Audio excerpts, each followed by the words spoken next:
కేటీఆర్ కు MLA Kadiyam Srihari counter ఇచ్చారు. కేటీఆర్ అహంకారంతో మాట్లాడుతున్నారని మండిపడ్డారు. అయ్య పేరు కుటుంబం పేరు చెప్పుకుని తాను రాజకీయాల్లోకి రాలేదన్నారు.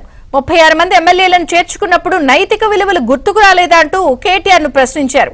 నైతిక విలువల గురించి మాట్లాడే హక్కు కేటీఆర్ కు లేదని కడియం శ్రీహరి అన్నారు. చాలా మాటలు మాట్లాడారు కేటీఆర్ గారు. కడియం శ్రీహరికి దమ్ముంటే రాజీనామా చేయాలి, కడియం శ్రీహరికి దమ్ముంటే నీతి ఉంటే విలువలు ఉంటే ప్రజాక్షేత్రంలోకి రావాలని చెప్పి కేటీ రామారావు గారు. కడియం శ్రీహరి దమ్మున్న నాయకుడు.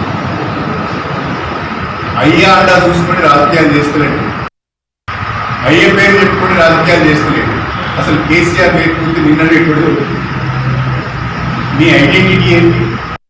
కడియం శ్రీహరి అలా రాలే, అయ్య పేరు చెప్పుకొని రాలే, కుటుంబం పేరు చెప్పుకొని రాలే. వంశ రాజకీయాలు కానీ కుటుంబ రాజకీయాలు కానీ నాకు లేవు. స్వతహాగా ఎదిగి వచ్చిన నాయకుడు కడియం శ్రీహరి. నువ్వు నా గురించి మాట్లాడే ముందు 1-2 సార్లు ఆలోచించుకొని మాట్లాడాలి. ఇతర పార్టీల నుంచి 36 మంది ఎమ్మెల్యేలను పార్టీలోకి తీసుకొని అందులో 2 మంత్రులను చేసిన నాడు ఈ విలువలు ఈ నీతి నీకు గుర్తు రాలేదా? ఆ రోజు